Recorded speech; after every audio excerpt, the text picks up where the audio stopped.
Today we're going to be talking about Destiny 2 weapon mods, some of the basic ones. I'm sure this isn't going to be anything terribly new for you, but what I want to do today is get a deeper look into how these mods work exactly and some of the stats behind them. Bungie doesn't always provide all that detail in-game, so what I'd like to do today is provide that detail right here in one place. Personally, for me, when I jumped back into Destiny 2, I found it a little bit confusing exactly what some of these weapon mods do. So for some of you newer players, I hope this is helpful, and for those of you who have been playing a long time, maybe you'll learn something new. Either way, thanks for joining me today, and I hope you enjoy the video. So let's start with the three basic damage perks. We have Minor, Major, and Boss Spec. All of these actually deal a 7.5% damage increase, which isn't a ton depending on which one you're using. If I had to say, which I'm not going to review all these for the sake of keeping this video short, but I would say Minor Spec is the least useful of these, since if you're using a hand cannon, probably going to be one-tapping them anyway or something like that. Major Spec is good against higher tier enemies and good to put on your special weapons. And then Boss Spec is going to be even better if you're doing damage phases and need to crank out as much damage as you possibly can. If you're in the middle of a damage phase and your entire team has Boss Spec on, that 7.5% extra damage might be enough to push you over the edge and not get wiped or enrage or something like that. And just to make sure we're clear, Minor Spec is good against red bar enemies, Major Spec is good against yellow bar enemies, and then Boss Spec is good against like raid bosses, strike bosses, and I think even champions as well. So to bring it all back together, all of these buffs, Minor, Major, and Boss, do 7.5% extra damage. Kind of hoping Bungie someday just adds these numbers because I don't see why it would hurt, but they leave us in the dark sometimes and we just gotta work with it. Alright, next mod we're going to look at is Counterbalance Stock. Counterbalance Stock reduces recoil deviation for the weapon. So the way I used to think of this was stability, but that's not completely accurate. Recoil deviation refers more to the direction that your recoil is going to kick you in. So some weapons kick more to the left, some more to the right. And basically what Counterbalance is going to do is help to reduce the severity to which your weapon is going to kick to the left or the right by adding plus 15 to your recoil direction stat. Now what I should mention about this is that this isn't always necessarily a good thing, which is kind of weird. You'd think on a weapon perk it would just be automatically good, but by adding plus 15 to your recoil stat, it may actually change the weapon and make it kick in a different direction than you're used to, which could be very uncomfortable. Believe it or not, it's actually kind of a confusing topic and very detailed, so I'm going to link some sources that would be helpful for you guys to read down below for the sake of keeping this video short. Next mod we're going to look at is Radar Tuner. Radar immediately returns when you stop aiming down from sights. You know, I haven't really seen anyone using this mod. I've never even been drawn to use it before, and after testing it out directly, I can definitely see why. As you can see in the side-by-side comparison, there's really not a lot of difference between when the radar comes back and how quickly it comes back on the non-modded version, so I'm just not sure how good of a pick this one is. We're going to be taking a look now at Targeting Adjuster, which adds better target acquisition, which is completely vague wording. What this is trying to say is that it adds plus 5 to your aim assist stat, which is another hidden stat. So yeah, we have another stat here that you would never know how it worked unless you downloaded an app and looked at your gun. I guess Bungie just kind of doesn't like the idea of displaying how much aim assist a weapon has. Maybe it would make you feel not as good about yourself? I really don't know. Either way, it doesn't really hurt. I like to put it on high precision, high skill gap weapons where you can't afford to miss as much, like a hand cannon or especially a sniper rifle. This adds a little bit of stickiness to your reticle that can help you grab a headshot sometimes. I feel like it's worth saying again though that if you really like to use a certain weapon and you main it, say the sniper rifle Adored, that changing the way it feels with Targeting Adjuster may not actually be a good idea. So just test it out, see for yourself. I don't really have good footage of it because it's kind of hard to prove exactly how it works, but maybe just try it out and see what you think. Next mod we're going to be looking at is Icarus Grip, which improves your accuracy while airborne.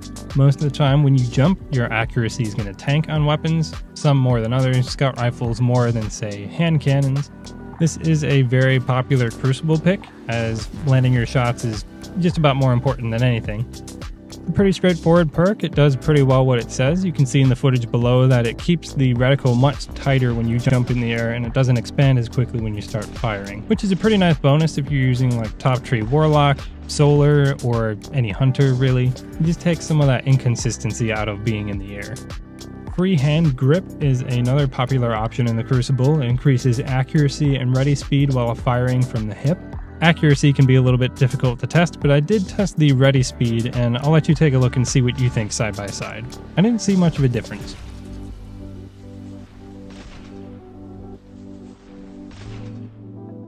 Backup mag is one of my favorite options, and simply enough, it increases your magazine size, which it just never hurts to have more ammo in the magazine. I really like pairing this perk with the raid weapons from Deepstone Crypt with Reconstruction.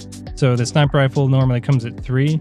So if you have, say, extended mag, which bumps it up to 4, you can then use backup mag, which bumps it up to 5, and that means Reconstruction is going to take it to a total of 10 rounds in the magazine, which is pretty great for a DPS phase, and for regular play, you're practically never going to have to reload. Even for machine guns like Commemoration with Reconstruction, you can get mag sizes well over 100 if you use backup mag. One of my favorite weapon mods for sure. Next mod we're going to go over is Radar Booster. Slightly increases the range at which your radar detects enemies. So after struggling to find an enemy that would actually sit still for me, I walked out to the very edge of where my radar would detect him, and then I would swap weapons and measure the distance with Darcy. What I found to be the case is that without Radar Booster, you'd be able to detect enemies at a maximum of 45 meters, and if working correctly, Radar Booster adds a plus 10 meter range, so you can detect enemies at up to 55 meters. Although I did find that it seemed to work a little bit inconsistently and a little confusing thoughts or experience with this. Let me know what you guys find.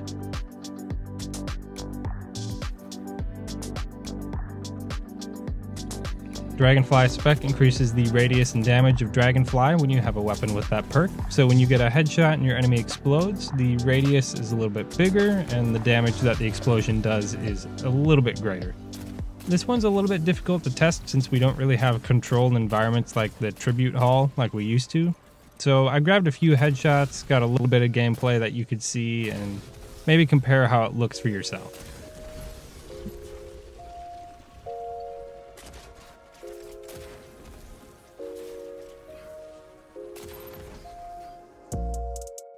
For our next mod, we have Surrounded Spec. Increases the damage granted by surrounded. Bonus damage lingers for a brief time when no longer surrounded by 3 or more enemies. The actual damage buff granted by surrounded to your weapons is about 30, well, it isn't about, it is 30%. And with Surrounded Spec, it jumps all the way up to 40%. What's nice as well about Surrounded Spec is that even after killing some enemies, you'll have the effect for a couple seconds afterwards, which is really nice considering the whole idea of Surrounded is you kill enemies faster, but that also works against the nature of the perk.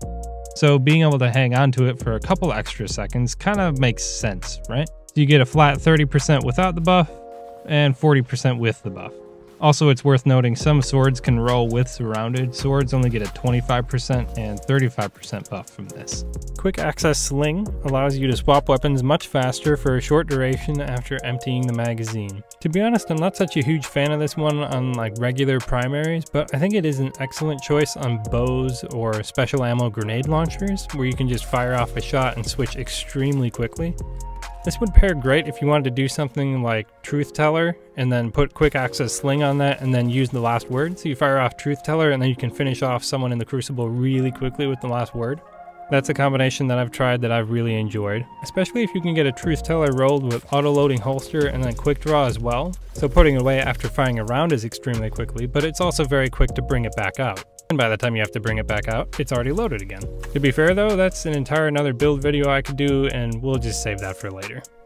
Our last mod for today is going to be Rampage Spec, which very simply adds 1 extra second to your Rampage stack when you have a weapon with that perk. So you get a kill with Rampage, it'll last 1 second longer than it originally would. Nice and straightforward. Alright, I think we made it through all the mods. Hopefully I didn't forget any. I hope seeing the actual visual comparisons next to each other was helpful, and seeing the precise stats helps you make some better choices moving forward. I don't play enough trials and I don't really have a team to do Grandmaster Nightfalls yet, so I haven't had the opportunity to earn any adept weapon mods, but we'll get there eventually. If you did enjoy the video, please leave a like. I'd be stoked if you subscribed. Any support that I get from you guys really does mean a lot, and I really appreciate it. And lastly, if you don't want to miss any of my uploads, feel free to hit that notification bell. I think that is all for now though, so I hope you guys have a good one, and I'll see you next time.